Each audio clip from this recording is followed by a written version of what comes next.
खबरें जो हमें सीधा जोड़ती हैं आपसे, जिनका आपकी जिंदगी पर होता है सीधा असर। खबर का मतलब है एक भरोसा, और आपका भरोसा है हमारी जिम्मेदारी। ATL टीवी, भरोसा अलवर का।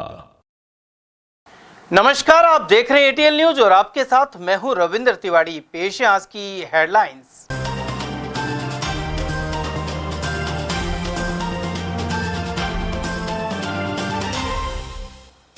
नीट की छात्रा से अपहरण के बाद गैंगरेप से आक्रोश व्याप्त, चौतरफा विरोध और दबाव के बाद प्रशासन ने मारे हाथ पैर। पूर्व केंद्रीय मंत्री गिरिजा व्यास के निधन से कांग्रेस में शोक की लहर। कांग्रेस और भाजपा के नेताओं ने उदयपुर पहुंचकर अंतिम संस्कार में हुए शामिल। रैनी थाना क्षेत्र में सड़क मार्ग पर गोवंश से भरी पिकअप पलटी, पिकअप पलटने से गोवंश छोड़ा, वहीं एक की मौत और दूसरे को ग्रामीणों ने पुलिस को सौंपा। और खरखड़ी चाउंड निवासी युवक की टक्कर होने से हुई मौत, मालाखेड़ा थाना क्षेत्र का है मामला। और अब जानते हैं खबरों को विस्तार से।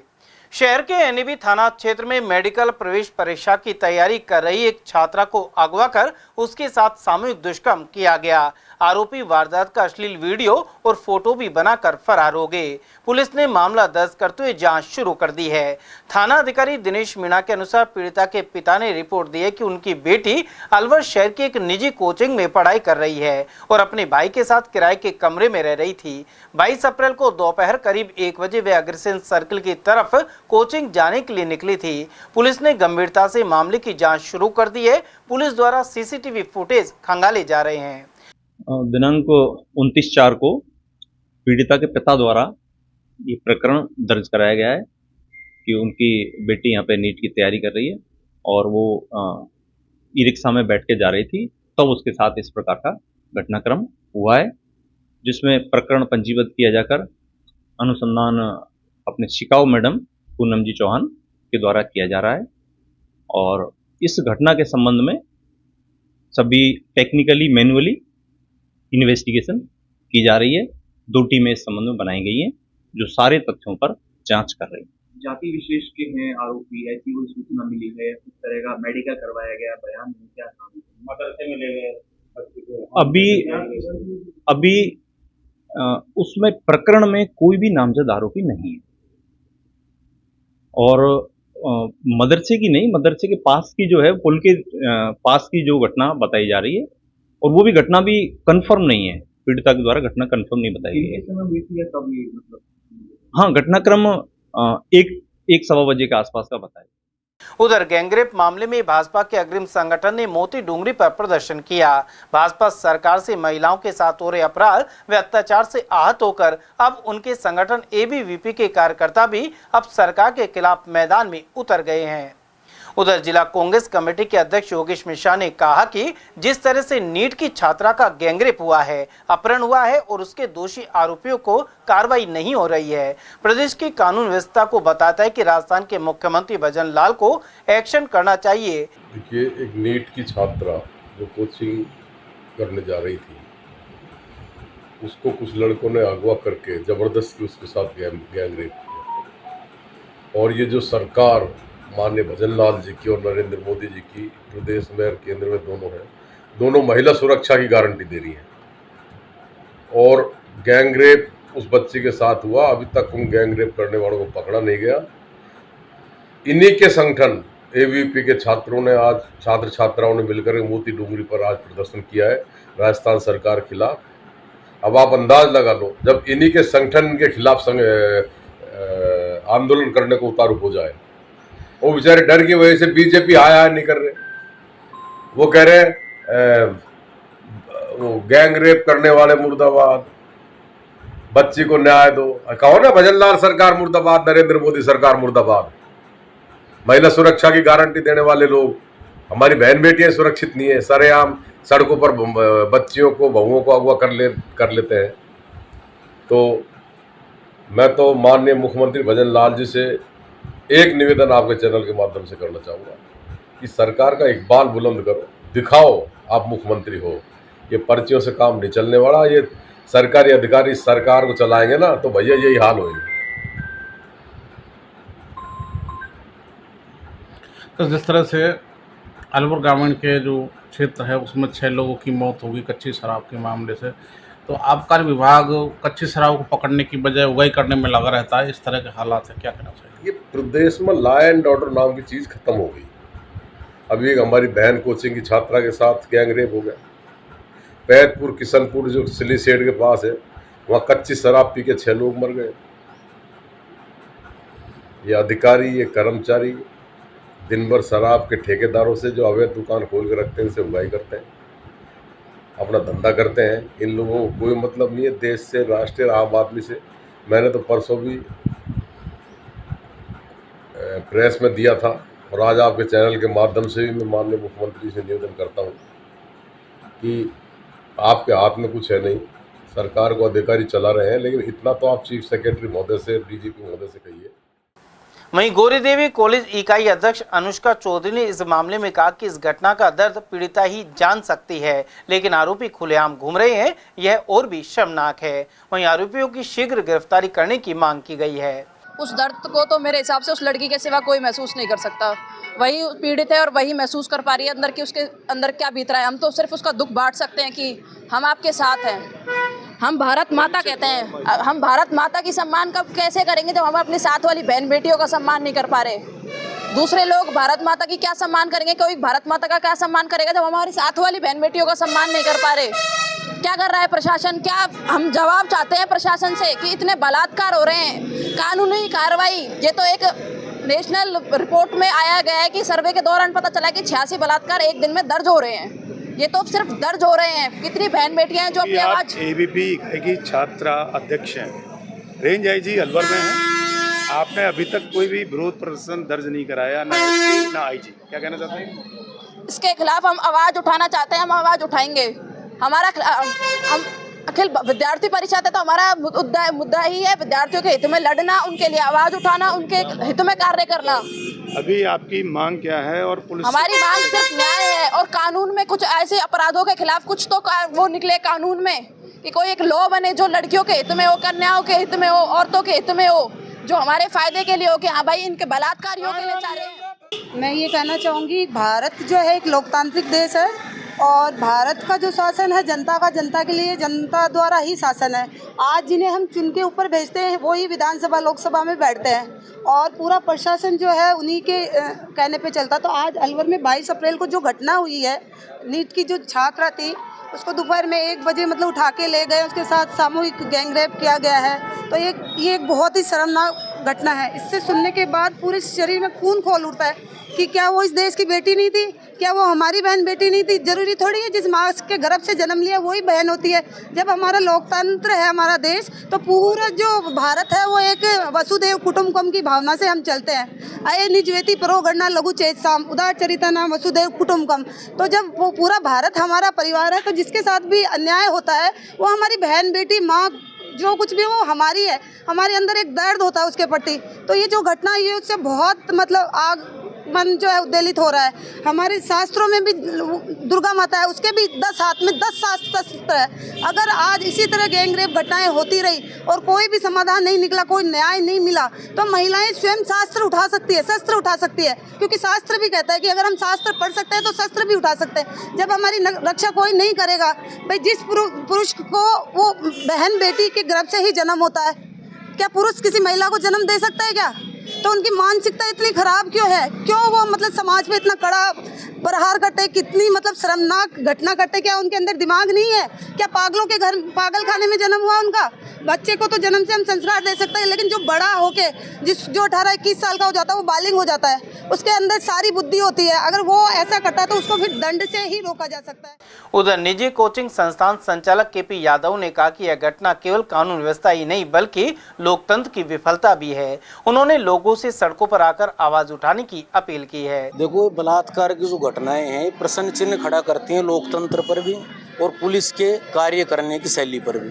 तो मैं सरकार से भी और पुलिस से भी निवेदन करना चाहता हूं कि वो अपने तंत्र को इतना मजबूत बनाए, इंटेलिजेंस लगाए, कुछ भी करे, लेकिन ऐसी घटनाएं अगर हो तो कठोर से कठोर दंड मिले। और जो इनके हाथ कुछ भी नहीं लगा, जो आप करें, बड़ी शर्मनाक बात है।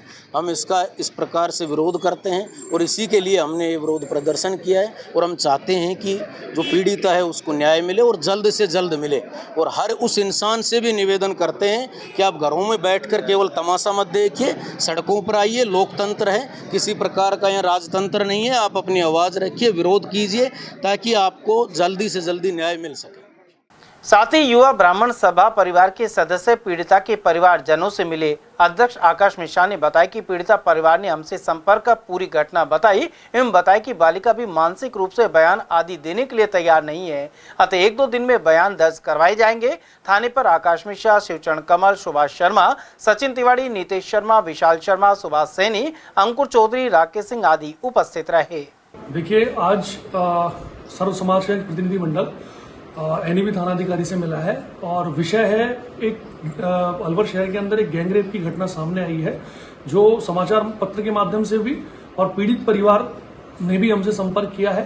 तो उस संदर्भ में आज हम एनईबी थानाधिकारी से मिले हैं और घटना ये थी, जैसा कि पीड़ित परिवार ने बताया और अभी थानाधिकारी महोदय से भी चर्चा हुई, जो एफआईआर में दर्ज है कि जो पीड़िता है वो एक निजी कोचिंग में पढ़ाई करती है और वो अग्रसेन सर्किल से और भगत सिंह सर्किल के लिए उसने ऑटो को हाथ दिया था, लेकिन उस ऑटो वाले ने भगत सिंह सर्किल न ले जाके उसको और भी इससे नीचे की तरफ लेके गया और उधर उसको 3 लड़के मिलते हैं। वो 3 लड़के भी गाड़ी में उसी ऑटो के अंदर बैठ जाते हैं और वो चारों जने मिलके फिर उस लड़की को किसी अनजान जगह लेके जाते हैं, जो कि उसको अभी इस स्थिति में वो लड़की नहीं है, वो बेटी नहीं है कि वो उसको बता सके, पूर्ण रूप से बता सके। और उसके बाद वो उसके साथ दुष्कर्म करते हैं और दुष्कर्म करने के बाद वो उसी ऑटो के अंदर वो चारों लड़के उसको एनईबी दाऊदपुर फाटक के पास में छोड़ के चले जाते हैं, जैसा कि प्रथम दृष्टया एफआईआर में दर्ज है और जैसा कि पीड़ित परिवार ने हमें बताया। उस संदर्भ में आज हम थानाधिकारी महोदय से मिले हैं और उन्होंने बताया कि जो अनुसंधान है वो चल रहा है, लेकिन अभी बेटी के बयान नहीं हुए हैं, उसको चलते अनुसंधान में कुछ विलंब हो रहा है। बाकी सीसीटीवी फुटेज आदि खंगाले जा रहे हैं और अनुसंधान किया जा रहा है। पुलिस प्रशासन का भी ये कहना है कि पीड़ित परिवार यदि हमें सहयोग करेगा तो निश्चित रूप से जो भी इस घटना के अंदर दोषी लोग हैं वो निश्चित रूप से इसके अंदर सलाखों के पीछे जाएंगे। जो भी घटना है वो खुल के सामने आएगी। साथ ही मैं मीडिया के माध्यम से भी कहना चाहता हूँ कि इस घटना के पीछे कोई भी धर्म समाज के व्यक्ति यदि हैं तो निश्चित रूप से उनको इसकी कड़ी से कड़ी और सख्त से सजा मिलनी चाहिए। अलवर शहर एक अच्छा और शांत शहर है, उसमें इस प्रकार की घटनाएं हमने कभी नहीं सुनी और इस प्रकार की घटना होना एक तरीके से बहुत दर्दनाक है और पुलिस प्रशासन पूर्ण रूप से सजगता के साथ में लगा हुआ है। पीड़ित परिवार संभवतः 4 मई को आएगा। केंद्रीय मंत्री गिरिजा व्यास के निधन पर प्रदेश कांग्रेस कमेटी एवं जिला कांग्रेस कमेटी की ओर से दुख व्यक्त करते हुए इसे पार्टी और प्रदेश के लिए अपूरणीय क्षति बताया है। प्रदेश कांग्रेस कमेटी के महासचिव अशोक कुमार सैनी ने कहा कि पूर्व केंद्रीय मंत्री गिरिजा व्यास ने लंबे समय तक पार्टी की सेवा की है। उस समय गिरिजा व्यास के साथ प्रदेश सचिव के पद पर काम करने का मौका मिला। कार्यकर्ताओं के साथ प्रेम सद्भाव का व्यवहार रखती थी। वहीं गणगौर के दिन पूजा के दौरान दुर्घटना होने के कारण उन्हें अस्पताल में भर्ती करवाया और 1 महीने के इलाज के बाद उनका देहांत हो गया। पूर्व मुख्यमंत्री अशोक गहलोत, पीसीसी अध्यक्ष गोविंद सिंह डोटासरा सहित नेता प्रतिपक्ष टीकाराम जूली उन्हें श्रद्धांजलि देने पहुंचे। उधर जूली ने पूर्व केंद्रीय मंत्री स्वर्गीय गिरिजा व्यास की पार्थिव देह पर पुष्प चक्र अर्पित कर श्रद्धांजलि अर्पित की। जूली बोले, न केवल कांग्रेस पार्टी बल्कि हम सभी के लिए यह अपूरणीय क्षति है। प्रदेश कांग्रेस कमेटी की अध्यक्ष रही उदयपुर की सांसद पूर्व केंद्रीय मंत्री गिरिजा व्यास जी का निधन हो गया। पार्टी के तमाम नेता उदयपुर पहुंच रहे हैं। आप उनके साथ प्रदेश सचिव रहे, प्रदेश कांग्रेस कमेटी में क्या कहना चाहिए? मैं आज आपके चैनल के माध्यम से इतना ही बताना चाहूँगा, आज वाकई में हमारी पार्टी का एक बहुत सीनियर नेता का कल देहांत हो गया है। एक ऐसी दुर्घटना घटी जिसमें उनको 1 महीना तक हॉस्पिटल में भर्ती रहना पड़ा और कल उनका देहांत हो गया। इससे पार्टी महामारी में एक सीनियर नेता के जाने से बहुत कमी खलेगी और एक बहुत सुलझी हुई नेता थी जो केंद्रीय मंत्री रही है, हमारे राजस्थान प्रदेश कांग्रेस कमेटी की अध्यक्ष भी रही हैं, राष्ट्रीय हमारी महिला का अध्यक्ष रही हैं। हम कार्यकर्ताओं को सबको साथ लेकर चलने वाली महिला थी। मैं सौभाग्य मानता हूँ कि अपना कि मैं उनके साथ मुझे काम करने का मौका मिला। जब प्रदेश अध्यक्ष थी 2000 में, तब मैं उनके साथ सचिव पद पर उनके साथ काम करने का मौका मिला। वो हमने सारे पदाधिकारियों को, सब कार्यकर्ताओं को अपने बच्चों की तरह प्यार करते थे। सबको कोई भेदभाव नहीं, सबको साथ लेकर सीनियर हो जूनियर हो सभी नेताओं को तालमेल मिलाकर काम करने वाली महिला थी। संगठन की पूरी सूझबूझ थी उनको, तो इसलिए हमारे पूरे राजस्थान को आज उनकी कमी हमेशा खलेगी। ऐसा नेता बिरले ही हमको मिलते हैं जो हमारे बीच में अचानक उनको चला गया। इससे पूरे राजस्थान में आज हमारे जितने भी सीनियर नेता हैं अधिकतर उदयपुर पहुंच रहे हैं उनके ध्यान पे, और हमारे पूरे राजस्थान में कार्यकर्ताओं में एक निराशा सी है कि एक से चलेगी हमारे नेता। मैं निजी तौर पे भी मुझे बहुत अच्छी तरह जानती थी, अच्छा प्यार करते थे अपने युवा नेताओं से, तो मुझे निजी तौर पे भी अच्छी तरह जानती थी। मुझे व्यक्तिगत रूप से भी क्षति हुई है, तो मैं आज सबकी ओर से हमारे नेता गिरिजा व्यास जी जो आज हमारे बीच में नहीं है उनको अपने ओर से श्रद्धांजलि देता हूँ। उधर जिला कांग्रेस कमेटी के अध्यक्ष योगेश मिश्रा ने पूर्व केंद्रीय मंत्री एवं महिला आयोग की राष्ट्रीय अध्यक्ष रही गिरिजा व्यास के निधन पर दुख व्यक्त करते हुए उन्होंने बताया कि जब भी वे उनसे मिलते थे तो बेटे की तरह व्यवहार करती थी। पार्टी में उनका बहुत सम्मान था। इसके अलावा दूसरी पार्टी के नेता भी उनका सम्मान करते थे। वे महिला कांग्रेस के राष्ट्रीय अध्यक्ष के साथ प्रदेश कांग्रेस कमेटी की अध्यक्ष भी रही थी। सभी जिलों में कार्यकर्ताओं से उनके संपर्क थे। यह पार्टी के लिए बहुत बड़ा नुकसान है, इसकी पूर्ति संभव नहीं है। बहुत दुखद समाचार है। उनके निधन के समाचार से बहुत गहरा धक्का लगा है। पूर्व केंद्रीय मंत्री गिरिजा व्यास जी जो प्रदेश कांग्रेस कमेटी के अध्यक्ष भी रही थी, उनका एक दुर्घटना के कारण निधन हो गया है। आप पार्टी के जिला अध्यक्ष हैं, क्या कहना चाहते हैं? देखिए, कांग्रेस पार्टी वरिष्ठ नेता, पूर्व केंद्रीय मंत्री, भारत की महिला आयोग की अध्यक्ष रही, पूर्व कांग्रेस की प्रदेश अध्यक्ष, हमारे नेता सम्मान्य गिरिजा व्यास जी का जो असामयिक निधन हुआ है, ये कांग्रेस पार्टी के लिए बहुत बड़ी क्षति है। इसकी पूर्ति कर पाना संभव नहीं है, क्योंकि जिस तरीके से शांत शालीन रह कर के और वो अपने कार्य को अंजाम तक पहुंचाती थी, तो उनसे बहुत सीखने को मिलता था। हर व्यक्ति से उनके अच्छे संबंध थे और मैं उनसे जब भी मिला तो एकदम उनका जो मिलने का तरीका, मातृत्व भाव था उनके अंदर, अपने बच्चों की तरह हमको रखती थी वो। तो गणगौर के दिन एक अग्नि दुर्घटना हुई जिसमें उनका 90% शरीर जल गया था और अहमदाबाद के एक अस्पताल में जन्म और मृत्यु के बीच संघर्ष करते हुए कल वो चल बसी। इसका पूरे राजस्थान नहीं, पूरे देश की कांग्रेस पार्टी को और पूरे देश के लोगों को सबको दुख है। अपूर्णीय क्षति है जिसकी पूर्ति कर पाना संभव नहीं है।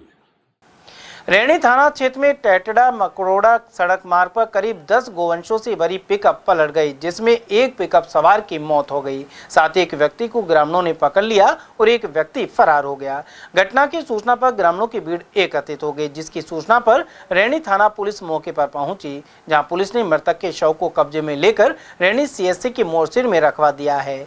ग्रामीणों के अनुसार पिकअप में गोवंश को तस्करी के लिए ले जाया जा रहा था। पिकअप में 3 लोग सवार थे, जिसमें से एक व्यक्ति शर्शीद खां की मौत हो गई। रैणी थाने के एसआई मनोज कुमार ने बताया कि सूचना मिली कि एक पिकअप पलट गई है जिसमें गाय भरी हुई है। मृतक के शव को रैणी चिकित्सालय में मोर्चेर में रखवा दिया है। इस मामले में पुलिस द्वारा जांच की जा रही है। आज दिनांक 1/5/2025 को ग्रामीण हेटड़ा से सूचना मिली कि एक पिकअप पलट गई है जिसमें गाय भरी हुई हैं। ग्रामीणों की सूचना पर मौके पर पहुंचे, जहां पर गायें ग्रामीण वासियों ने पूर्व से ही खोल दी गई थी, जो जंगल में चली गई, जिन्हें मौके जंगल से पकड़ा जाएगा और पिकअप को थाने पे लेकर आए हुए हैं। और एक मृतक जो गाड़ी पलटने से उसकी मौके पर मृत्यु हो गई, जिसकी डेड बॉडी को मोर्चरी रैणी में रखवाई गई है। वहीं सिलीसेट क्षेत्र में कथित तौर पर जहरीली कच्ची शराब पीने से 6 लोगों की मौत को लेकर मामला गर्मा गया है। नेता प्रतिपक्ष टीकाराम जूली और कांग्रेस भी इसे मुद्दा बना रहे हैं। कुछ पीड़ित परिवारों के अनुसार यह मौत सीधे तौर पर कच्ची जहरीली शराब के सेवन से हुई है। इस मामले में टीकाराम जूली ने अलवर में जहरीली शराब से हुई मौतों पर सरकार से सवाल भी उठाए। साथ ही कांग्रेस जिला अध्यक्ष योगेश मिश्रा ने कहा कि जहरीली शराब से हुई मौत इस सरकार की नेग्लिजेंसी है, इसमें प्रशासन की लापरवाही रही है। पुलिस द्वारा भी इस मामले में खाना पूर्ति की जा रही है। जिले में जहरीली शराब से जो मौत हुई है, मैं समझता हूँ प्रशासन की एकदम नेग्लिजेंसी है। आबकारी अधिकारी यहाँ पे है नहीं, दूसरे अधिकारियों को चार्ज देके काम चलाया जा रहा है। पुलिस का काम सिर्फ और सिर्फ खाना पूर्ति करने का रह गया। जो आबकारी पुलिस है वो क्या कर रही है? क्या इन लोगों का काम है सिर्फ और सिर्फ सेटिंग करना, या जो धरातल पे कहाँ इस प्रकार की भट्टियां बनी उन पर कार्रवाई करना? मैं ये कहना चाहूंगा, सरकार इसमें लीपापोती नहीं करेगी। सरकार इस मामले को दबाना चाह रही है, जनता को गुमराह करना चाह रही है। इससे बढ़ के बात क्या होगी कि लोगों का पोस्टमार्टम तक नहीं कराया जा रहा और उनका दाह संस्कार करा दिया गया। आप कह रहे हैं कि मौत उनकी वैसे ही नॉर्मल डेथ हुई थी। ये जो है ये पूरा षड्यंत्र है। सरकार इस मामले को दबाना चाह रही है। मैं कहना चाहूंगा इसकी गहनता से जांच हो, जो दोषी अधिकारी हैं उन पर कार्रवाई हो। मालाखेड़ा थाना क्षेत्र में शुक्रवार सुबह एक सड़क हादसे में 38 वर्षीय युवक मुकेश बैरवा की मौत हो गई। मुकेश खरखड़ी चाउन का निवासी था और फर्नीचर का काम करता था। वे अपने किसी रिश्तेदार की शादी में शामिल होकर बाइक से घर लौट रहा था। मालाखेड़ा में श्याम मंदिर बस स्टॉप के पास किसी अज्ञात वाहन ने उसकी बाइक को टक्कर मार दी। हादसे के बाद मुकेश गंभीर रूप से घायल हो गया, जिसे जिला अस्पताल में रेफर किया गया। मृतक के चचेरे भाई हरदयाल ने बताया कि पुलिस द्वारा सूचना मिली, जिसके बाद वे तत्काल जिला अस्पताल में पहुंचे, लेकिन जब तक मुकेश ने दम तोड़ दिया था। पुलिस मामले की जांच पड़ताल में जुटी हुई है। ये मुकेश चंद बैरवा है, ग्राम खरखड़ी चावंड सिंह का निवासी है। ये अपने मालाखेड़ा से कोई शादी प्रोग्राम में से वापस अपने घर के लिए जा रहा था, तो मालाखेड़ा स्टैंड के पास में, श्यामगंगा स्टैंड के पास में जो है इसका एक्सीडेंट हुआ है। और फिर ये इनको हॉस्पिटल मालाखेड़ा लाया गया, वहाँ से इनको अलवर रेफर कर दिया। अलवर इन्होंने दम तोड़ दिया। किस चीज़ पे थे ये के पास बाइक थी। अकेले थे? अकेले थे बाइक। तो यहाँ क्या करने आए थे? ये यहाँ प्रोग्राम, शादी प्रोग्राम में आए थे मालाखेड़ा। अच्छा, तो अटेंड करके जा रहे थे? हाँ, अटेंड करके घर जा रहे थे वापस। सुबह 4 साढ़े 4 बजे के लगभग की बात है। केंद्र सरकार की जातिगत जनगणना कराने के निर्णय पर नेता प्रतिपक्ष टीकाराम जूली ने कहा कि यह मांग हमारे नेता राहुल गांधी काफी समय से उठा रहे हैं। वो सामाजिक संस्था में सबकी हिस्सेदारी चाहते हैं। पहले राहुल गांधी ने यह बात रखी तो उनका सत्ताधारी दल ने मजाक बनाया था, लेकिन अब उनकी बात को माना है। देखिए, आज जो केंद्र सरकार ने जातिगत जनगणना कराने का निर्णय लिया है, ये डिमांड हमारे नेता आदरणीय राहुल गांधी जी काफी समय से उठा रहे थे। वो चाहते थे कि जो सामाजिक जो संरचना है इस देश की, वो इस प्रकार से बनी हुई है, उसके अंदर सबकी हिस्सेदारी, सबकी भागीदारी होना बहुत जरूरी है। तो सब लोग मिलके अगर उसमें काम करेंगे, सब लोगों को बराबर हिस्सा रहेगा, तो देश और मजबूती के साथ आगे बढ़ेगा, तरक्की करेगा। जब राहुल जी ने ये बात रखी थी, उस समय सत्ताधारी दल ने उनका बहुत मजाक उड़ाया था, लेकिन मुझे खुशी है कि आज उनकी बात को माना गया है और सरकार ने ये निर्णय लिया है कि जातिगत जनगणना कराएंगे। उनके लिए मैं धन्यवाद करता हूँ। उधर कांग्रेस नेता अभय सैनी ने कहा कि प्रधानमंत्री नरेंद्र मोदी ने जातिगत जनगणना कराई जाने का निर्णय लिया है। जाति के जन आधार पर ही यह नीतियां बनाई जाएंगी। इसके अलावा प्रधानमंत्री नरेंद्र मोदी को आतंकवाद के खिलाफ भी कार्रवाई करनी चाहिए। उन्होंने बताया कि आतंकवाद के खिलाफ सरकार को कड़ी कार्रवाई करनी चाहिए। जिस तरह से जम्मू कश्मीर के पहलगाम में निर्दोष पर्यटकों की हत्या की है, उसे बर्दाश्त नहीं किया जा सकता। सभी दल एकजुट होकर प्रधानमंत्री का समर्थन कर रहे हैं। सर, मोदी सरकार ने जातीय जनगणना कराने की घोषणा की है। आप कांग्रेस के वरिष्ठ नेता हैं और साथ में समाज के वरिष्ठ नेता हैं, समाज के आंदोलन किए, क्या कहना चाहिए? जातिगत जनगणना की हमारी मांग रही है। भारत के प्रधानमंत्री जी ने भारतीय जनता पार्टी में लोकसभा में इस पर विषय पर एक लंबी चर्चा के बाद भी उन्होंने इसकी घोषणा नहीं की थी। लेकिन वर्तमान में जो देश के हालात हैं, आपके सामने देश में आतंकी हमले हो रहे हैं, देश की वर्तमान की आर्थिक स्थिति बड़ी कमजोर हो गई है। इस आतंकी हमले को कैसे लोगों के मन से हटाया जाए, उस समय पर ये जातिगत जनगणना की घोषणा की है। हमारे नेता आदरणीय राहुल गांधी जी ने आम जन की बात को समझकर, भारत जोड़ो यात्रा में चलकर, उन्होंने देश के रीति रिवाजों को समझकर और वर्तमान में जो कुछ चुने लोगों का अधिकार भारत के राज्य के ऊपर जिन लोगों का है, एक तरफ तो हम प्रजातंत्र में कहते हैं कि जिसकी जितनी संख्या भारी उसकी उतनी राज्य में हिस्सेदारी। अब पता लगेगा कि जातिगत आंकड़ों पर कि कौन व्यक्ति कितनी संख्या पर है और किस जाति को किस तरह से कमजोर किया जा रहा है और आने वाले समय में किन लोगों को राज्य के प्रोटेक्शन की आवश्यकता है।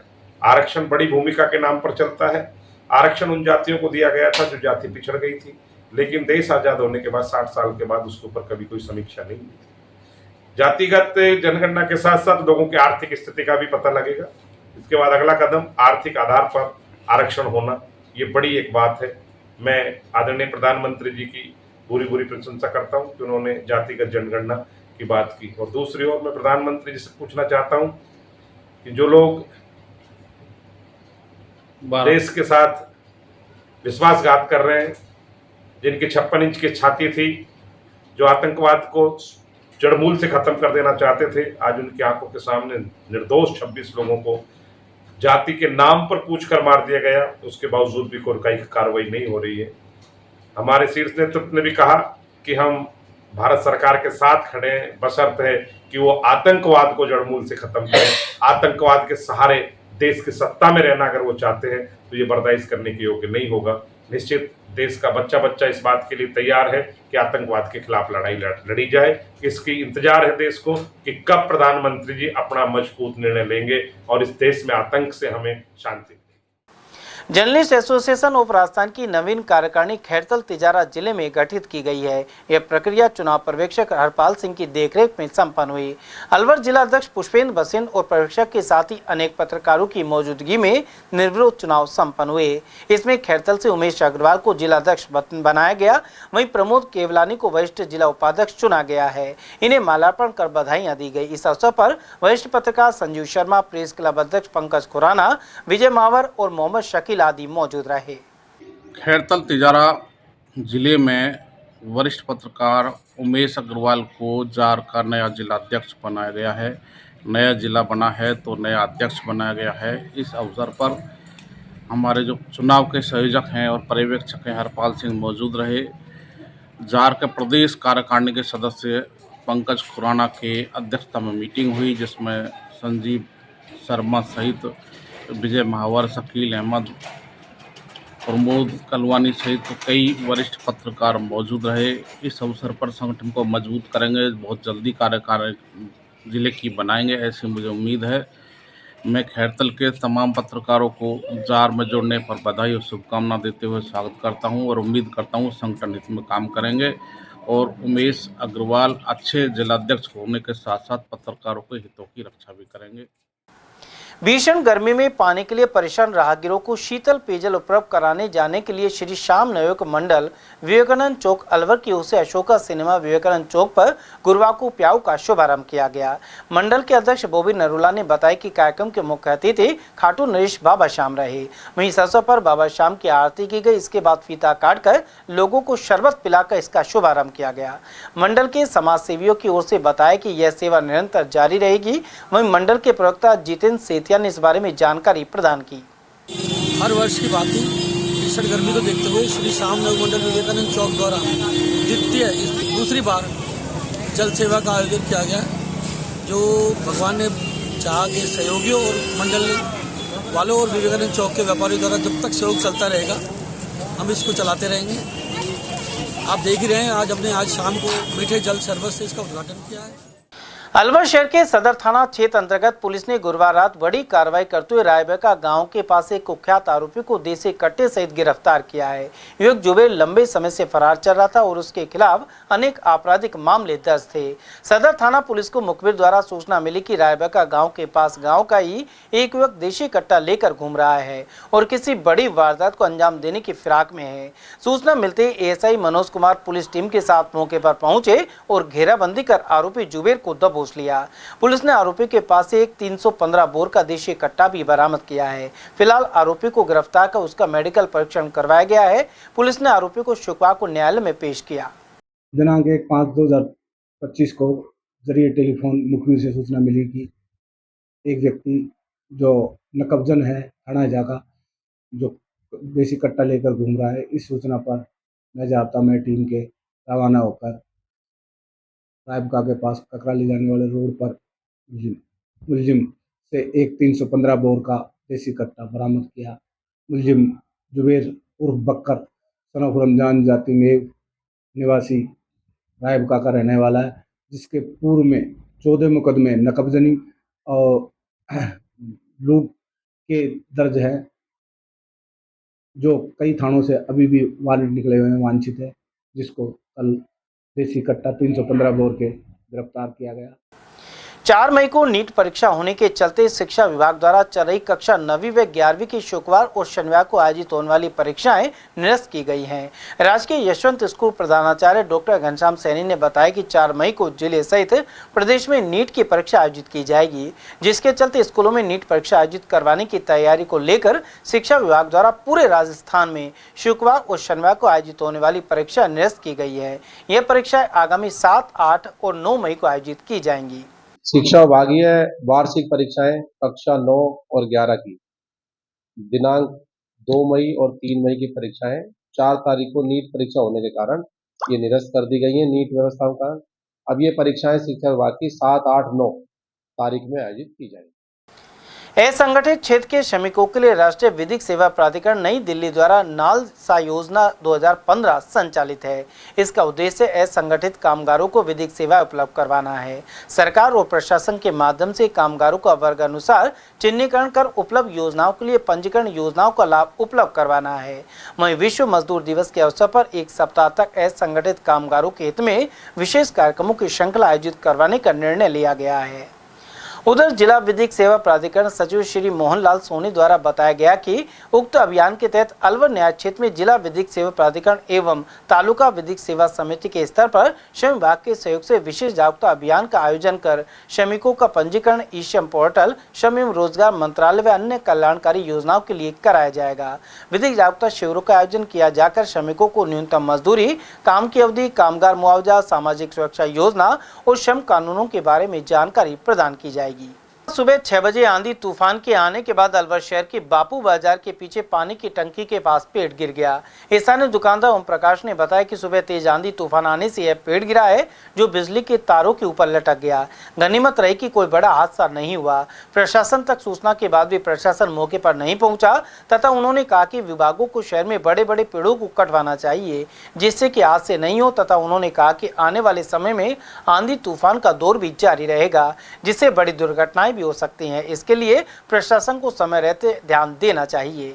ये आंधी झक्कड़ आई, उसकी वजह से ये पेड़ अचानक गिर गया और इससे है ना नुकसान होने की संभावना थी, लेकिन कुछ बचत हो गई। एक स्कूटर दबा था, उसको लोगों ने जल्दी निकाल लिया। पास में घर भी है, मकान भी हैं और ये तो भगवान की ऐसी मेहरबानी थी कि ये हादसा नहीं हुआ। प्रशासन को चाहिए कि पेड़ों की छंगाई कराए, उनकी देख रेख में। ये सारे पेड़ ऐसे गिरे हुए हैं। अभी जो पेड़ गिरा हुआ है इसकी टहनी तारों पर अलझी पड़ी है। क्या अभी तक कार्रवाई नहीं हुई? तारों पर अलझी हुई है। मकान भी थे, मकान में कोई नुकसान नहीं हुआ। बिजली के तारों पर लटक रहे हैं पेड़, ये इनकी जल्दी व्यवस्था। इस समय लगातार सट्टा बाजार तेजी से बढ़ रहा है। इससे लगातार युवा बर्बादी की ओर बढ़ रहे हैं। एडवोकेट अग्रवाल ने बताया कि सट्टा और जुए से शॉर्ट में कमाने की आदत पड़ जाती है। युवा पीढ़ी इस दिशा में ज्यादा बढ़ रही है। यहाँ तक कि महिलाएं भी सट्टा बाजार में लगी हुई हैं। वहीं कितनी ऑनलाइन गेम है जिनका बाकायदा ऐड चल रहा है, जिसको देखकर हर आदमी लालच में आता है। इस ओर परिवारों में भी जागृति नहीं है। यही कारण कि जो लगातार सट्टे और जुआ का कारोबार चल रहा है, इसके खिलाफ स्पेशल एक्ट बना हुआ है, लेकिन इस पर कोई कार्रवाई नहीं की जा रही है। देखिए, सट्टा हो या जुआ हो, कोई भी चीज़ तब ज़्यादा बढ़ती है जब हम लोगों को शॉर्टकट में कमाने की आदत पड़ती है। आज जो नए युवा हैं उनमें पता नहीं, हमारे कुछ तो शिक्षा में कमी है, कुछ हमारे परिवारों में कमी है कि हम लोग उपभोगितावादी ज़्यादा बन गए हैं। हम लोग है ना, मोरल्स पे रहना हमने बिल्कुल बंद कर दिया है और उपभोगितावादी ज़्यादा बन गए। तो युवा पीढ़ी भी उस तरफ ज़्यादा जा रही है। अब आप खुद देखिए, कितने ही मतलब इस तरह के गेम्स हैं, ऑनलाइन गेम हैं, जिनका बाकायदा ऐड आता है, विभिन्न चैनलों में आता है। बड़े बड़े मतलब जिसको सेलिब्रिटीज़ कहते हैं, वो लोग उनका ऐड करते हैं। कितनी तरह के सट्टे खेले जा रहे हैं, खुलेआम खेले जा रहे हैं, उनके बाकायदा पेपरों में भी ऐड आ रहे हैं, लेकिन कोई रोक टोक नहीं है। क्यों? क्योंकि किसी को अपने यहाँ पे कानून सारे बने हुए हैं, ठीक है, गैम्बलिंग एक्ट भी बना हुआ है और उसके तहत ये अपराधी है। सट्टा खेलना, जुआ खेलना अपराधी है, लेकिन अपने यहाँ पे कानून बन जाते हैं, उनका एप्लीकेशन नहीं है। एप्लीकेशन, एक तो एप्लीकेशन मशीनरी जो होती है वो प्रशासन, पुलिस और हमारा कोर्ट, 3 चीज़ में मतलब वो समाई हुई है। तीनों की तीनों इसके लिए बिल्कुल ही आंख मीच के रहते हैं, कोई अपने आप से इसके लिए कार्रवाई नहीं करता। उधर एडवोकेट शब्बीर खान ने बताया कि सट्टे की रोकथाम के लिए स्पेशल एक्ट बना हुआ है, इसका जुर्माना 100 से 10,000 करना चाहिए। वहीं उन्होंने कहा कि जो लोग सट्टा जुआ खेलते मिलते हैं उन्हें पुलिस पकड़ने के बाद पैसा लेकर छोड़ देती है। देखो ऐसा है, इसके लिए स्पेशल गैम्बलर एक्ट बना हुआ है जो जुआ सट्टे के लिए ही है, और आजकल पुलिस 13 आरपीजीओ में उनको पेश करती है।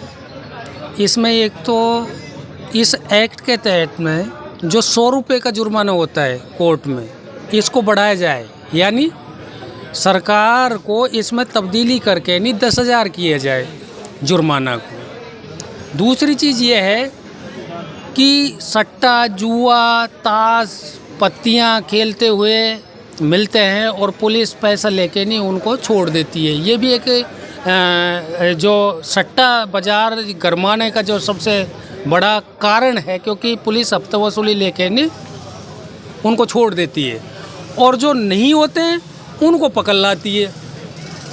तो इसलिए हमें अपनी युवा पीढ़ी को, नौजवान साथियों को, जो बच्चे इसमें गुमराही के रास्ते में, क्योंकि हर नौजवान और बच्चा सिर्फ और सिर्फ हराम के तरीके से करोड़पति बनना चाहता अल्प समय में, तो ये थिंकिंग हमें त्यागनी होगी और मेहनत की तरफ जाना होगा और उन किताबों से, अच्छी अच्छी पुस्तकों से लगाव लगाना होगा, तभी इस पर रोकथाम लग सकती है। श्री सेठ सांवरिया मित्र मंडल की ओर से स्कीम 10 में शाम जागरण का आयोजन किया गया। इस दौरान बाबा का भव्य श्रृंगार कर 56 भोग लगाया गया, साथ ही अखंड ज्योति प्रज्वलित की गई। वहीं कलाकार महेंद्र अमन, संजय शर्मा, विकास अग्रवाल ने बाबा के भजनों पर एक से एक बढ़कर प्रस्तुतियां दी, जिस पर भक्तों ने जमकर नृत्य किया एवं शाम बाबा के जयकारे लगाए। इसके बाद बाबा को भोग लगाकर प्रसाद का वितरण किया गया। वहीं विनोद म्यूजिकल ग्रुप का सहयोग रहा। इस दौरान शाम भक्त आदर्श सक्सेना ने शाम जागरण की जानकारी दी। संत निरंकारी मंडल अलवर के तत्वावधान में जोन स्तरीय क्रिकेट टूर्नामेंट के दूसरे दिन भरतपुर, गोविंदगढ़ और लक्ष्मणगढ़ तथा अलवर के खिलाड़ियों द्वारा मुकाबले हुए। अलवर ब्रांच के जिला संयोजक सोमनाथ के मार्गदर्शन एवं देखरेख में यह टूर्नामेंट आयोजित किए जा रहे हैं, जो कि 4 मई तक चलेंगे। क्रिकेट टूर्नामेंट करवाने का निरंकारी मिशन का मुख्य उद्देश्य खिलाड़ियों में आपसी भाईचारे की भावना को विकसित करना है। समाचार में वक्त हो चला एक छोटे से ब्रेक का, आप बने रहिए एटीएल टीवी के साथ। एटीएल द्वारा गर्मी के मौसम में वन्य जीवों के लिए जारी मुहिम के तहत काफी वर्षों से पानी और चारा बालाकिला जंगल में भेजा जा रहा है। मकसद यह है कि बेजुबान जानवरों को इस तेज गर्मी में पानी और चारे के लिए भटकना ना पड़े। एटीएल की इस मुहिम में आप लोग भी हमारे साथ सहयोग कर मूक प्राणियों की सेवा के जरिए पुण्य लाभ उठाएं। संपर्क करें मुकेश गुप्ता, निदेशक एटीएल, मोबाइल नंबर 9414019207। अलवर शहर में पहली बार एक ही छत के नीचे sports goods and sports wear का एकमात्र showroom Stronger Sports and Wear, Dena Bank के सामने, बस स्टैंड रोड, अलवर। यहाँ पर Nivia, Cosco, Spartan, SS, SG, Yonex आदि कंपनी के स्पोर्ट्स गुड्स एवं Shiv Naresh, Select, Volt, Stronger आदि कंपनीज के स्पोर्ट्स वियर उपलब्ध हैं।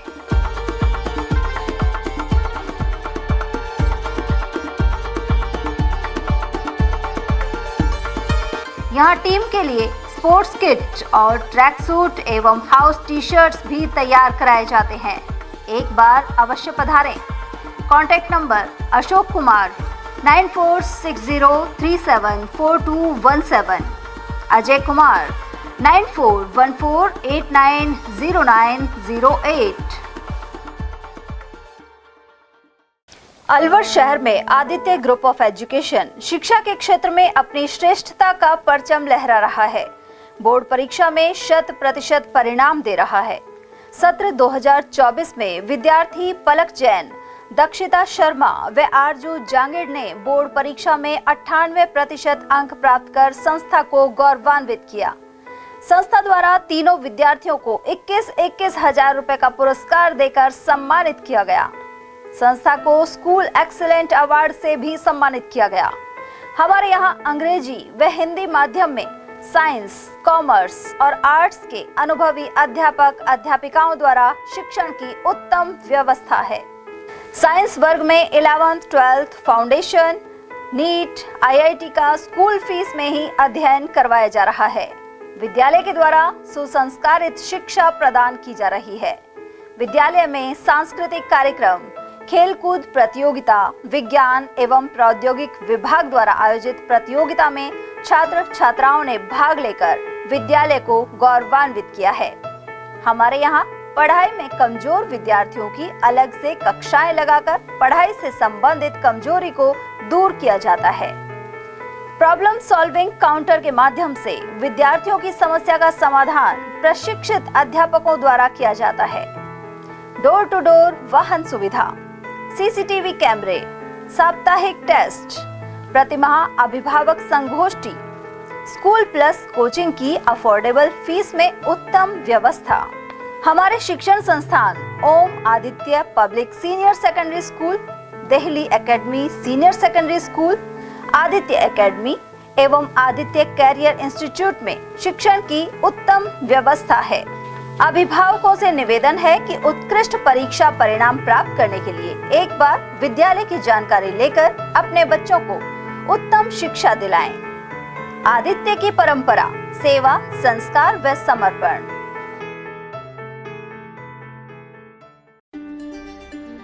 फर्नीचर का 32 साल पुराना जाना माना नाम Rahul decor.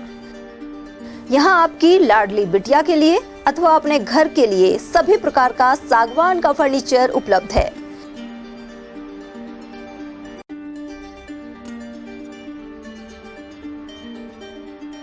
Double bed, dressing table, sofa set सागवान एवं कपड़े वाले तथा सेंटर टेबल, भट्टी कलर, स्टील अलमारी, ब्रांडेड एवं सॉफ्टी फोम के गद्दे आपकी नाप तोल से बनाए जाते हैं।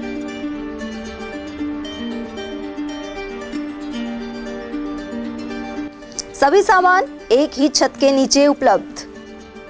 हमारा पता है अलवर बोर्ड, जैसवंत तिराहे से पहले, Kati Ghati, Alwar. Contact number 9414019769 and 9414019768। Doctor Shroff charity eye hospital Alwar द्वारा दी जाने वाली सुविधाएं जैसे RGHS, ESHS, TPA।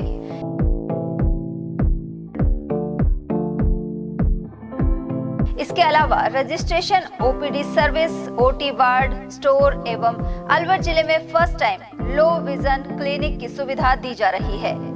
Low vision aid clinic जो दिव्यांग बच्चों जिनकी निगाह बहुत सारे इलाज के बाद भी कम रह जाती है, उस ऐसे मरीजों के लिए या ऐसे बच्चों के लिए जो बेस्ट पॉसिबल जो डिवाइसेस होते हैं वो हमारे पास अवेलेबल है, जिससे हम ऐसे बच्चों का मदद कर सकते हैं। ऑप्थेल्मोलॉजी डॉक्टर द्वारा चिन्हित मरीज लो विजन क्लिनिक की सुविधा उठा सकता है। हमारे यहाँ विभिन्न प्रकार की जांचें जैसे OCT, RFNL, VFA, B scan, YAG laser, A scan की सुविधा उपलब्ध है। हमारा पता है doctor Shroff charity eye hospital, Subhash Nagar, NEB road, Alwar, Rajasthan. Contact number 014423705559। हीरे, सोने, चांदी के जेवरातों के विक्रेता Durga Prasad Sunil Dutt jewellers, Bajaja Bazaar, Alwar.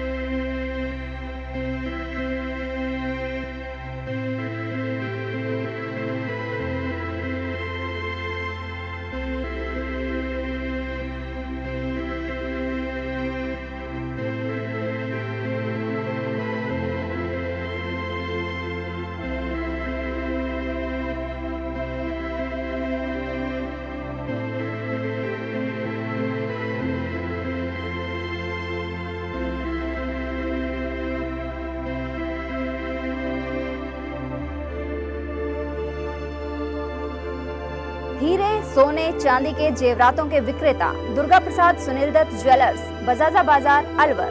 Phone number 0144 2338653 and 2338663। इतनी कड़ी मेहनत क्यों पापा?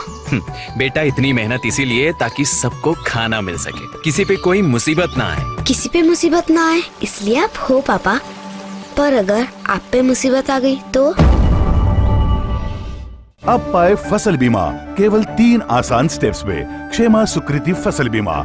कॉल करे और कराए 100 से भी ज्यादा फसलों की बीमा 499 रुपए प्रति एकड़ में।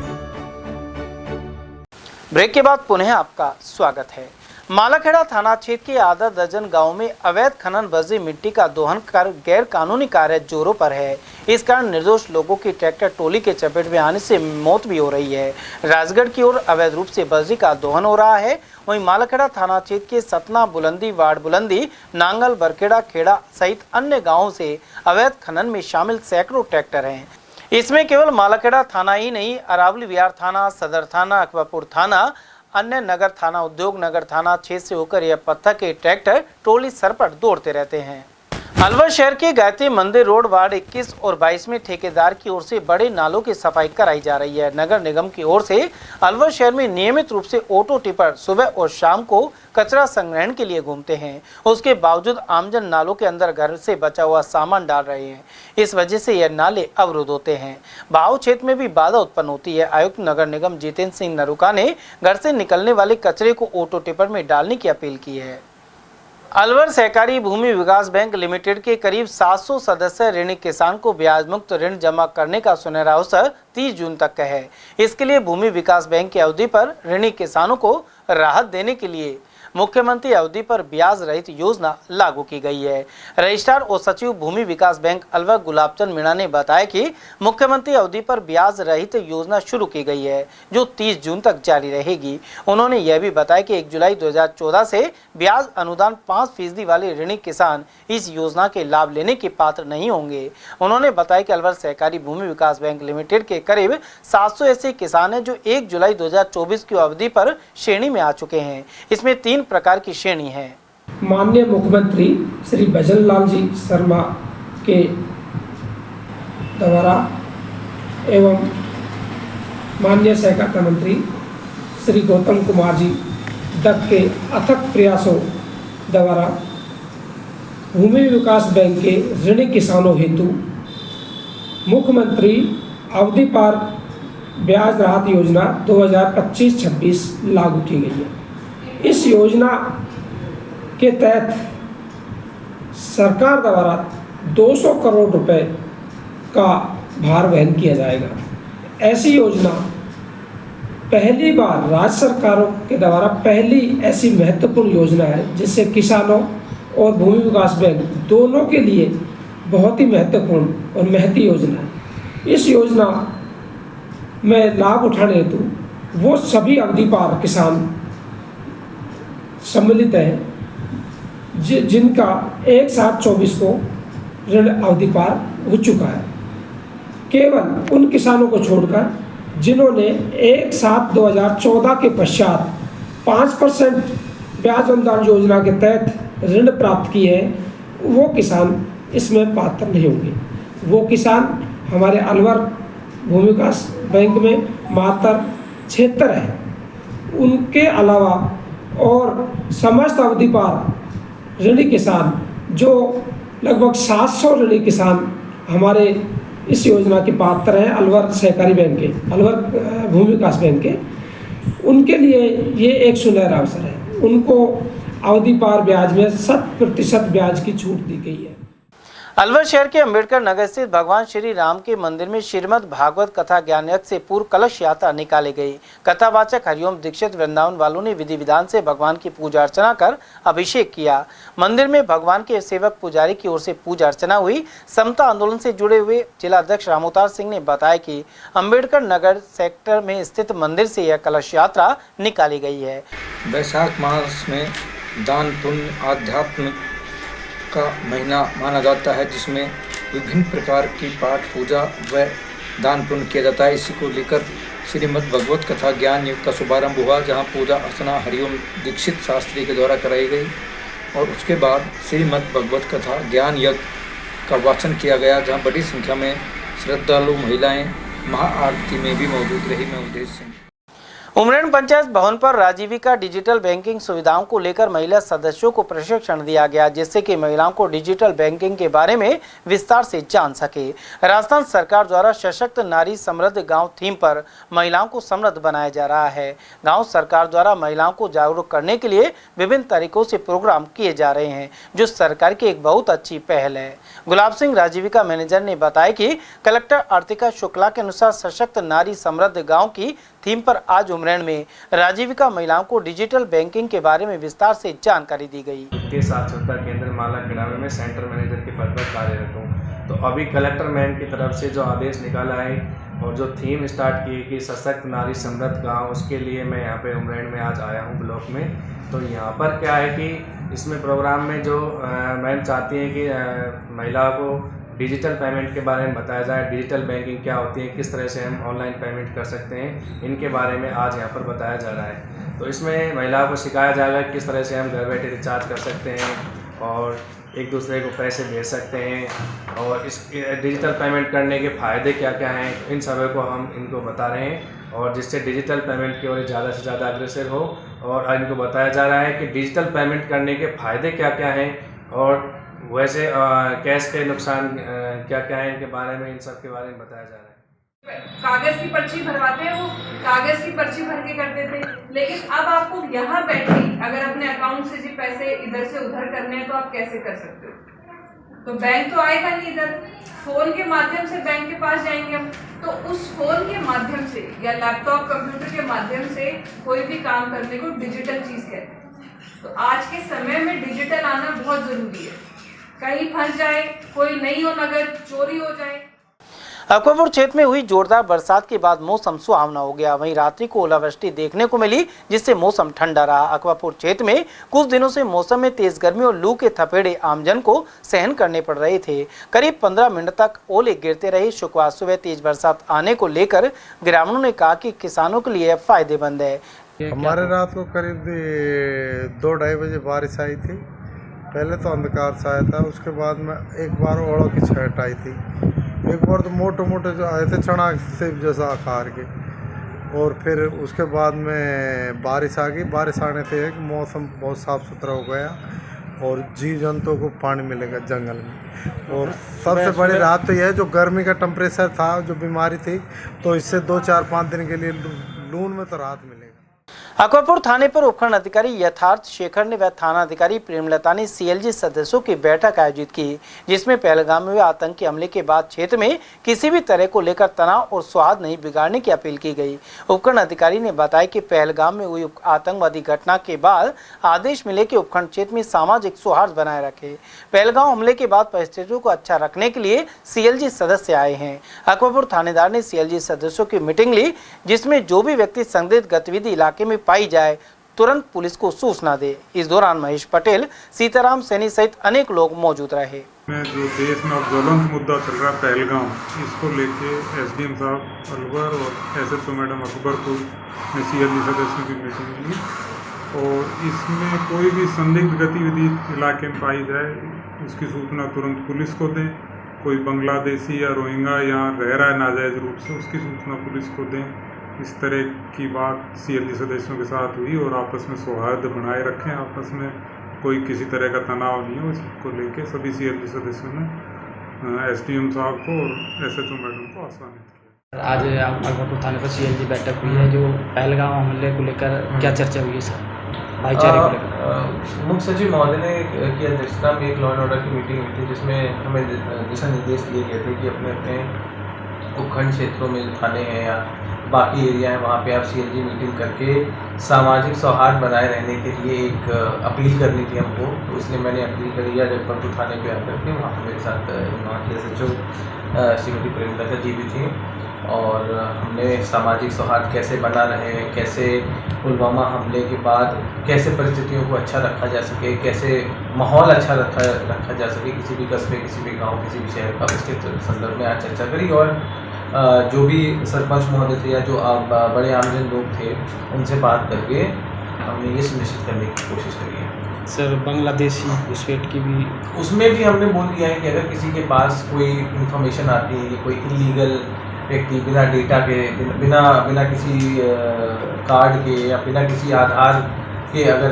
रह रहा है यहाँ पर ज़िले में, बिना जैसे कि सिटीजनशिप प्रूफ नहीं है उसके पास या कोई और डॉक्यूमेंट नहीं है, तो उसमें गांव वाले या कस्बे वाले उसको आइडेंटिफाई करके पुलिस को सूचित करने की।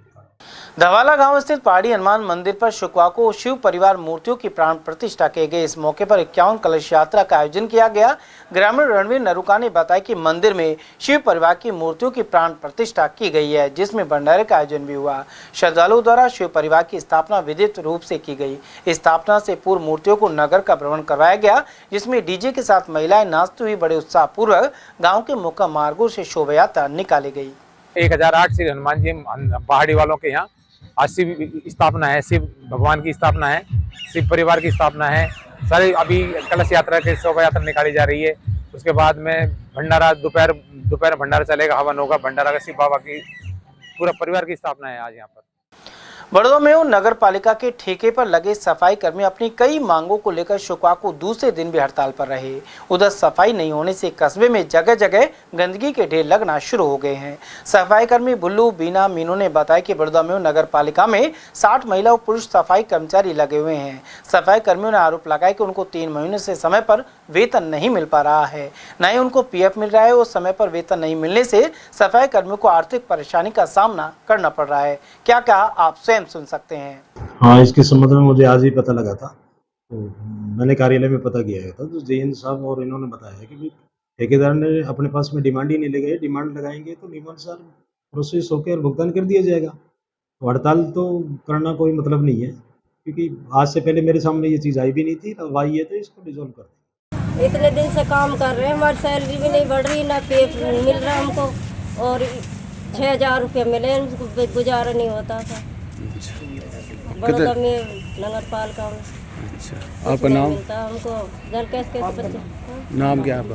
बीना है। बड़ौदा में नगर पालिका में काम कर रहे थे, तनख्वाह हो गया हमारे 3-3 महीने, और पीएफ का कोई चेक हुआ नहीं है हमारे। 12 महीने पीएफ का होगा, हमारे टाइम पे तनख्वाह नहीं मिलती है हमारी बिल्कुल भी। क्या चाहते हो आप? हमारी सैलरी बढ़नी चाहिए, हमारी तनख्वाह, और कहीं नाम पीएफ मिलना चाहिए हमारा, और कहीं जाते हैं तो हमारी छुट्टी भी नहीं कटती है हमारी। इस पे कर रहा है कि ना तो हमारा पीएफ मिलता है, नहीं सैलरी मिलती है। अच्छा, काफ़ी टाइम हो गया सैलरी मिले भी, और पीएफ कुछ भी सुविधा नहीं है इसमें। डस्टबिन भी हाथों से गलाई जाती है, हर जगह मशीन है। कुल मिला के इसमें कोई सिस्टम नहीं है ऐसा नगर पालिका वाला, और तनख्वाह हमारी बढ़नी चाहिए। बहुत कम सैलरी पर काम कर रहे हैं हम। खैरतल कस्बे में नगर परिषद द्वारा गुरुवार शाम को शनिदेव मंदिर से लेकर अग्रसेन चौक तक तथा रेलवे फाटक से हेमू कॉलोनी चौक, आमिर की चक्की, 40 फुटा रोड आदि क्षेत्रों पर से नगर परिषद के आयुक्त मुकेश शर्मा अपनी टीम के साथ मार्केट में अस्थायी अतिक्रमण हटाने के लिए पहुंचे, जहां पर कुछ दिन पहले कलेक्टर की जन सुनवाई में कुछ लोगों ने शिकायत की थी। जिला कलेक्टर किशोर कुमार ने तुरंत संज्ञान लेते हुए नगर परिषद आयुक्त को बाजारों में अस्थायी अतिक्रमण को लेकर हटवाने के आदेश दिए, जिस पर नगर परिषद आयुक्त ने दुकानों के आगे सफेद पट्टी खींची गई थी, जिस पर लोगों ने पट्टी का पालन नहीं करते हुए दुकानों के बाहर सामान रखा, और एक व्हाइट लाइन भी खींची गई थी, और हमारे द्वारा प्रचार प्रसार करा करके अवगत करा दिया गया था कि कोई भी दुकानदार भाई जो हमारे द्वारा व्हाइट पट्टी की गई है उसके बाहर सामान नहीं रखे। उसके बावजूद भी आज हम पुनः अतिक्रमण हटाने के लिए गए तो बाजार में काफ़ी अव्यवस्थाएं थी, जाम लगाता रहता है। तो जब हम ये अतिक्रमण हटाने गए तो काफ़ी लोगों का हमने सामान जब्त किया। उस सामान में हमारे द्वारा कुछ तो बाल्टियाँ जब्त की गई है, टायर, मोटरसाइकिल के टायर, भगुना, रेडी, और कुछ कपड़े की दुकानों से हमने सामान जब्त किया है। और इसी के साथ जब हम दोबारा आ रहे थे तो एक कपड़े की दुकान वाले ने वो सामान दोबारा उसने लटकाया, तो हमने उनको सामान को जब्त करते हुए और उनको थाने में हमने FIR के लिए कहा है SHO साहब को, तो उन पे नियमानुसार हम कार्रवाई करेंगे। इसी के साथ मैं सभी शहरवासियों और सभी व्यापारी भाइयों से निवेदन करता हूं कि जो लाइनिंग हमने की है उसके बाहर सामान नहीं लगाए। हम उनके साथ हैं, हमारा उद्देश्य उनको परेशान करना नहीं है। हमारा लक्ष्य है कि हमारा शहर स्वच्छ और सुंदर रहे और ट्रैफिक की कोई प्रॉब्लम नहीं रहे।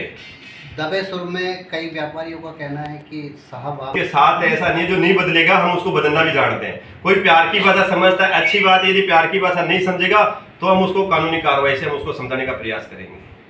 ये अभियान कब तक? ये अभियान हमारा निरंतर चालू रहेगा और जब तक चालू रहेगा जब तक लोगों के व्यवहार में परिवर्तन नहीं आता है, जब तक हम पीछे हटने वाले नहीं हैं। हम प्रतिदिन हमने टीम गठित कर रखी है। मैंने इन साहब को बोला जब भी आप ऑफिस टाइम में सुबह आओ तो एक राउंड आप काट के ऑफिस में आइए। निरंतर कई बार समझाइश के बावजूद भी जो अतिक्रमण हटा के गए 40 फुट से हम आ रहे थे तो अंदर मार्केट की तरफ 3 दुकानदारों ने वापसी सामान लगा लिया था। उसको हमने देखा, उनका सामान भी जब्त किया और थाने में हमने उसके FIR के लिए भी हमने SHO साहब को बोला है। खैरतल तिजारा जिले के शहरी क्षेत्रों में निराश्रित गोवंश के कारण आए दिन दुर्घटनाओं की आशंका और घटनाओं को देखते हुए जिला कलेक्टर किशोर कुमार ने इस दिशा में एक अभिनव पहल निराश्रित गोवंश को आश्रय अभियान शुरू किया है, जिसमें अभियान के प्रथम दिन जिले भर में कुल 34 गोवंशों को आश्रय प्रदान किया गया। जिला कलेक्टर ने बताया कि इस अभियान का संचालन नगर परिषद नगर पालिका क्षेत्रों में किया जा रहा है। अभियान के प्रथम दिन नगर परिषद तिजारा क्षेत्र से 21 गोवंश को श्री मोनी बाबा गौशाला सूरजमुखी आश्रम में आश्रय प्रदान किया। इस अभियान का उद्देश्य दुर्घटनाओं को रोकना, सार्वजनिक सुरक्षा सुनिश्चित करना और निराश्रित पशुओं को बेहतर देखभाल उपलब्ध करवाना है। जिला कलेक्टर किशोर कुमार ने खैरतल तिजारा स्थित जिला सचिवालय में जल शक्ति केंद्र का शुभारंभ किया। यह केंद्र आम जन को जल संरक्षण, वर्षा जल संचयन, वृक्षारोपण, पारंपरिक जल संरचनाओं के नवीनीकरण तथा जल प्रबंधन के महत्व के बारे में जागरूक करेगा। इस अवसर पर जिला कलेक्टर ने बताया कि जल शक्ति अभियान के प्रभावी संचालन हेतु ADM भिवाड़ी सुमित्रा मिश्र को नोडल अधिकारी और अधिशासी अभियंता वाटर शेड छतपाल को सहायक नोडल अधिकारी नियुक्त किया गया है। उन्होंने बताया कि जल शक्ति अभियान के मुख्य उद्देश्य ग्रामीण एवं शहरी क्षेत्रों में जल संरक्षण को बढ़ावा देना, वर्षा जल का संचयन एवं पुनर्भरण संरचनाओं का निर्माण, पारंपरिक जल स्रोतों का नवीनीकरण, गहन वृक्षारोपण एवं हरित आवरण का विस्तार, जल ग्रहण क्षेत्रों का वैज्ञानिक प्रबंधन करना है। खैरतल तिजारा जिला कलेक्टर किशोर कुमार की अध्यक्षता में समाज कल्याण कार्यालय खैरतल तिजारा में कार्यक्रम आयोजित कर जिले के 5 मांसपेशीय दुर्विकास से पीड़ित विशेष योग्यजनों को इलेक्ट्रिकल पावर व्हील चेयर वितरित की गई। जिला कलेक्टर ने कहा कि राज्य सरकार विशेष योग्यजनों को सशक्तिकरण हेतु लगातार प्रयासरत है। इस प्रकार की योजनाएं उन्हें आत्मनिर्भर बनाने की दिशा में महत्वपूर्ण कदम है। उन्होंने बताया कि राजस्थान सरकार की बजट घोषणा के अंतर्गत 80% से अधिक मांसपेशियां दुर्विकास बीमारी से पीड़ित व्यक्ति को इलेक्ट्रिक पावर व्हील चेयर दी गई। इस अवसर पर मुख्य चिकित्सा एवं स्वास्थ्य अधिकारी डॉक्टर अरविंद गेट, जिला समाज कल्याण अधिकारी गजराज सिंह यादव, तिलक राज शर्मा, नीरज बड़ाना एवं सत्यनारायण यादव सहित अनेक गणमान्य व्यक्ति उपस्थित रहे। राज्य सरकार के समाज कल्याण विभाग के द्वारा कुल 13 प्रार्थना पत्र आमंत्रित किए गए थे। जो एक पर्टिकुलर टाइप की बीमारी होती है उसका नाम है मस्कुलर डिस्ट्रॉफी, हिंदी में इसे मांसपेशी विकार कहते हैं। ऐसे लोग जो 80% से ज़्यादा इस प्रकार की बीमारी से ग्रसित हैं, जिनका सर्टिफिकेट हम इस तरीके से बनाते हैं कि भाई जिनका 80% से ज़्यादा शरीर में विकार हो, चल नहीं सकते, फिर नहीं सकते, बैठ नहीं सकते, उनको राज्य सरकार के द्वारा मदद इस तरीके से की जाती है कि उनको ये tricycle automatic battery driven cycle होती है, जिसमें वो लोग अपने आपस में आराम से बैठ के इधर उधर जा सकते हैं, अपना काम सामान्य लोगों की तरह कर सकते हैं। हमारे यहाँ पे कुल 13 प्रार्थना पत्र प्राप्त हुए थे। समाज कल्याण विभाग ने उनकी स्क्रूटनी करके और ऐसे व्यक्ति जिनको 80% ज़्यादा मस्कुलर डिस्ट्रॉफी थी, उन लोगों को आज हमने एक छोटे से कार्यक्रम में 5 लोगों को ये वाली हमने दी है। जब इसकी कीमत जो है मोटे तौर पे 1 लाख रुपए के आसपास है, कम्प्लीटली बैटरी ड्रिवन है और इससे एक आदमी का सामान्य काम बड़ी आसानी से घर पर बैठ करके हो सकता है। बाकी आप लोगों ने बाहर देख ही लिया। अलवर जिले के लक्ष्मणगढ़ थाना अंतर्गत पुलिस अधिकारी नेकी राम द्वारा गठित टीम ने साइबर फ्रॉड के विरुद्ध कार्रवाई करते हुए ग्राम तेलिया का बास में दबिश देकर साइबर फ्रॉड के मामले में ऑनलाइन ठगी करते हुए एक आरोपी को गिरफ्तार कर लिया है एवं एक बाल अपचारी नियुक्त किया है। आरोपी साबिर खान ने सोशल मीडिया पर एप्लीकेशन पर फर्जी सिम कार्ड से खोलकर खातों में पैसे डलवाता था। इस मामले में पुलिस जाँच पड़ताल कर रही है। नाबालिग का अपहरण कर दुष्कर्म का प्रकरण का खुलासा करते हुए अलवर पुलिस ने बैतू कला निवासी आरोपी मोनू को गिरफ्तार किया है। इस मामले में जानकारी देते हुए जिला पुलिस अधीक्षक संजीव नैन ने बताया कि परिवादी ने मामला दर्ज करवाया था कि मेरी पुत्री घर से पेपर देने गई थी जो शाम तक घर नहीं आई। इस मामले में पुलिस जांच कार्रवाई कर आरोपी को गिरफ्तार किया है। चलते चलते एक बार फिर से नजर डाल लेते हैं आज की हेडलाइंस पर।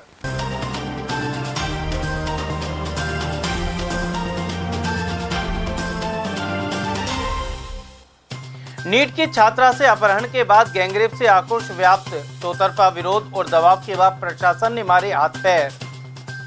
पूर्व केंद्रीय मंत्री गिरिजा व्यास के निधन से कांग्रेस में शोक की लहर। कांग्रेस और भाजपा के नेताओं ने उदयपुर पहुंचकर अंतिम संस्कार में हुए शामिल। रैनी थाना क्षेत्र में सड़क मार्ग पर गोवंश से भरी पिकअप पलटी। पिकअप पलटने से गोवंश छोड़ा, वहीं एक की मौत और दूसरे को ग्रामीणों ने पुलिस को सौंपा। और खरखड़ी चाउंड निवासी युवक की टक्कर होने से हुई मौत। मालाखेड़ा थाना क्षेत्र का है मामला। समाचारों में आज के लिए बस इतना ही। दीजिए पूरी टीम के साथ रविंद्र तिवारी को इजाजत। नमस्कार।